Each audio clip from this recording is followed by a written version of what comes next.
नमस्कार, मैं रवीश कुमार। 2008 में मालेगांव में बम ब्लास्ट हुआ और 2006 में मुंबई की लोकल ट्रेनों में धमाका। इन दोनों मामले में अलग अलग कोर्ट का फैसला आया है। कोर्ट के फैसले पर तो बात करेंगे ही, फैसले के बाद जिस तरह की राजनीति हो रही है उसकी बात भी बहुत ज़रूरी है। जिस तरह से रविशंकर प्रसाद ने प्रेस कॉन्फ्रेंस की और सोनिया गांधी से लेकर राहुल गांधी से माफ़ी की मांग की, क्या रविशंकर प्रसाद मुंबई बम धमाकों में रिहा किए गए उन 12 लोगों पर प्रेस कॉन्फ्रेंस कर सकते थे जिन्हें 19 साल की जेल के बाद सबूतों के अभाव में बरी किया गया? मुंबई बम धमाके को छोड़ दीजिए, 1 अगस्त को कर्नाटका की एक अदालत ने प्रज्वल रेवन्ना को बलात्कार के मामले में दोषी पाया। ये जनता दल सेक्युलर के उम्मीदवार थे और इनके लिए वोट मांगने प्रधानमंत्री मोदी खुद गए थे। क्या वे इसके लिए माफी मांगेंगे? जो सत्ता में हैं वो क्यों नहीं माफी मांगकर गलती स्वीकार कर मिसाल पेश करते हैं? प्रज्वल रेवन्ना पर 2000 अश्लील वीडियो बनाने के कथित रूप से आरोप हैं। एक बलात्कारी के लिए प्रधानमंत्री वोट मांगने जाते हैं। क्या तब और क्या अब बीजेपी प्रेस कॉन्फ्रेंस करेगी और उनसे माफी मांगने के लिए कहेगी? पूरे चुनाव में प्रधानमंत्री मोदी ने एक शब्द नहीं कहा इस पर। प्रज्वल रेवन्ना फरार भी हो गया था। अब आते हैं केस पर। मालेगांव ब्लास्ट मामले में एनआईए की विशेष अदालत ने फैसला दिया है। इस फैसले का मुख्यमंत्री देवेंद्र फडणवीस ने स्वागत किया है। 10 दिन पहले 2008 के मुंबई बम धमाकों के मामले में बॉम्बे हाईकोर्ट का फैसला आया। 19 साल तक जेल में रहने के बाद 12 आरोपी बरी हुए। इस फैसले पर मुख्यमंत्री देवेंद्र फडणवीस ने हैरानी जताई और सुप्रीम कोर्ट में चुनौती दी गई। क्या महाराष्ट्र सरकार मालेगांव केस में फैसले को चुनौती देने के लिए हाई कोर्ट और उसके बाद सुप्रीम कोर्ट जाएगी? इसी से साफ हो जाएगा कि उसकी नजर में फैसले का राजनीतिक महत्व क्या है। 11 साल से बीजेपी केंद्र में सत्ता में है। क्या प्रधानमंत्री मोदी के नेतृत्व में किसी भी एजेंसी की साख ऐसी बच गई है जिसके काम पर यकीन हो?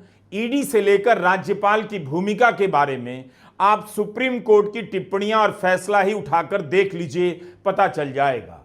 मुंबई बम धमाकों पर बॉम्बे हाईकोर्ट के फैसले पर हमने 21 और 24 जुलाई को 2 वीडियो बनाए थे।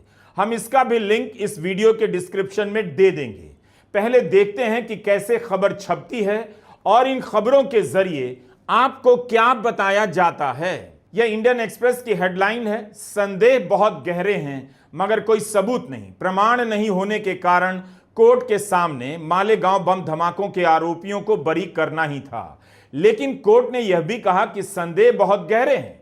अब आप हिंदू अखबार देखिए, उसकी हेडलाइन देखिए, बेहद साधारण हेडलाइन है, Malegaon blast, special NIA court ने सभी 7 आरोपियों को रिहा कर दिया। हिंदू ने भी उसी फैसले की रिपोर्ट लिखी है, मगर आरोपियों के खिलाफ संदेह गहरा है यह बात हेडलाइन में नहीं झलकती।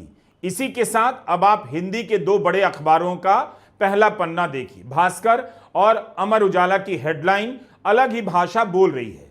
आतंकवाद का धर्म नहीं होता, शंका के आधार पर नहीं सुना सकते सजा और 17 साल बाद फैसला। साध्वी, कर्नल पुरोहित सहित 7 आरोपी बरी, प्रज्ञा बोली भगवा की जीत। तो आपके सामने भारत के 4 अखबार हैं, एक फैसला है। 3 अखबार की भाषा एकदम अलग है और इंडियन एक्सप्रेस की भाषा अलग। एक्सप्रेस एनआईए जज की उस बात को उभारता है कि संदेह बहुत गहरे हैं मगर सबूत नहीं, और हिंदी के 2 बड़े अखबार भगवा की जीत और आतंकवाद के धर्म की बात करते हैं। यह किसकी राजनीति के हिसाब से किया जाता होगा आपको बताने की जरूरत नहीं। हिंदू अखबार ने हेडलाइन इस तरह से लिखी जैसे अब सब जनता की किस्मत पर छोड़ दिया जाए। कि आपने कभी एक ही खबर को 4 अखबारों में मिलाकर देखा है? कौन क्या कह रहा है कभी देखिएगा। 31 जुलाई को फैसला आया। फैसले की कॉपी तुरंत नहीं मिलती है तो मौखिक टिप्पणियों के आधार पर रिपोर्टिंग हुई। एनआईए कोर्ट के विशेष न्यायाधीश AK लाहौटी की यह मौखिक टिप्पणी थी कि 2008 के मालेगांव धमाके में इनका हाथ होने का संदेह बहुत गहरा हो सकता है, लेकिन महज ठोस संदेह ही सजा के लिए काफी नहीं होते। जज लाहौटी ने कहा कि इतना तो स्थापित हो जाता है कि संदेह काफी गंभीर है, लेकिन सजा देने के लिए पर्याप्त सबूत नहीं, इसलिए अदालत संदेह का लाभ देती है। विशेष न्यायाधीश ए.के. लाहोटी ने कहा कि अभियोजन पक्ष यानी एनआईए इनके दोष को साबित करने के लिए ठोस सबूत उपलब्ध कराने में असफल रहा। क्या इन टिप्पणियों के बाद कोई भी इंसाफ पसंद, व्यवस्था पसंद या नहीं सोचेगा कि हमारी जांच एजेंसियां काम कैसे करती हैं, किसके इशारे पर काम करती हैं और कब बदल जाती हैं? 17 साल में भी सबूत नहीं जुटा पाई। मीडिया उन संदर्भों की याद नहीं दिलाता जिसे आप एनआईए की जांच को ठीक से देख और समझ सकें। इसी केस में सरकार की तरफ से वकील रोहिणी सालियान ने सार्वजनिक रूप से कहा कि उन्हें एनआईए की तरफ से कहा जा रहा है कि इस केस में धीमा चले। यह खबर तब इंडियन एक्सप्रेस में छपी थी। 2015 का साल था। केंद्र में नरेंद्र मोदी की सरकार 1 साल पहले बन गई थी। इस मामले में सालियान ने एक हलफनामा भी दायर किया जिसमें एनआईए के अधिकारी सुहास वार्के का नाम दिया, जिन्होंने रोहिणी को धीमे चलने के लिए कहा था। 2016 में एनआईए के प्रमुख शरद कुमार ने कहा रोहिणी को इस मामले से हटा दिया गया है क्योंकि उनका प्रदर्शन ठीक नहीं है। 2019 में बीजेपी ने साध्वी प्रज्ञा को भोपाल से लोकसभा का टिकट दे दिया, चुनाव जीत गई। अगर खबरों में इसकी भी याद दिलाई जाती तो आप भारत की जांच एजेंसियों के काम करने के तरीके और इनकी जांच को लेकर की जाने वाली राजनीति को बेहतर समझ सकते थे। जब यह फैसला आया तो इंडियन एक्सप्रेस की सुनंदा मेहता ने रोहिणी सालियान से बात की। उन्होंने कहा कि जो होना था पता ही था। अगर आप सही सबूत नहीं रखेंगे तो क्या उम्मीद करते हैं? जब कोर्ट में अंतिम रूप से सबूत पेश किए गए तब मैं वकील नहीं थी। मैं तो 2017 में ही हटा दी गई। उसके पहले मैंने कई सबूत पेश किए जिसे सुप्रीम कोर्ट ने भी सही माना। वो सारे सबूत कहां गए? रोहिणी सालियान ने कहा कि अगर आप पहले के सबूतों की जगह कुछ और सबूत दे देंगे तो कुछ भी फैसला आ सकता है। वो सारे सबूत कहां गए जिसे रोहिणी सान्याल ने पेश किया और सुप्रीम कोर्ट ने सही माना था? इन प्रश्नों को मीडिया ने क्यों छोड़ दिया? हिंदी के जिन अखबारों ने बड़ी बड़ी हेडलाइन छापी है, क्या उन्हें यह भी याद नहीं कराना था कि 2015 में एनआईए की वकील ने दबाव की बात कही थी, 2017 में हटाया गया, 2019 में भोपाल से साध्वी प्रज्ञा को टिकट दिया गया? क्या मालेगांव धमाके के फैसले के बाद प्रेस कॉन्फ्रेंस करने आए रविशंकर प्रसाद आपको ये सब बता सकते हैं? नहीं बताएंगे। बीजेपी, राजनीति और गोदी मीडिया में कौन पटरी है कौन रेलगाड़ी कई बार अंतर करना मुश्किल हो जाता है। इतना एक तरफा छपता है जिसकी कोई हद नहीं। मीडिया ने तो आपको यह भी याद नहीं दिलाया होगा कि 2016 में एनआईए ने मालेगांव धमाके के 7 आरोपियों के खिलाफ मकोका के आरोपों को हटाने के लिए कहा। उस समय ही एनआईए चाहती थी आरोप हटा दिए जाएं और इनके खिलाफ मामला खत्म हो जाए।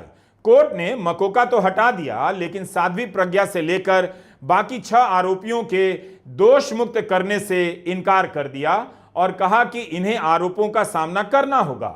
अप्रैल 2025 तक इसकी सुनवाई चली है।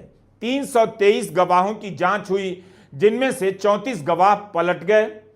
पलट जाने वालों में से कई गवाह काफी अहम थे जिनसे साजिश के लिए होने वाली बैठक की पुष्टि की जानी थी। 30 गवाहों की सुनवाई के दौरान मृत्यु भी हो गई। यही एनआईए की विशेष अदालत है जहां विशेष न्यायाधीश ए.के. लाहोटी ने फैसला सुनाया। यह फैसला 1000 पन्नों का बताया जा रहा है। एनआईए की तरफ से स्पेशल पब्लिक प्रोसिक्यूटर अविनाश रसाल और अनुश्री रसाल थे।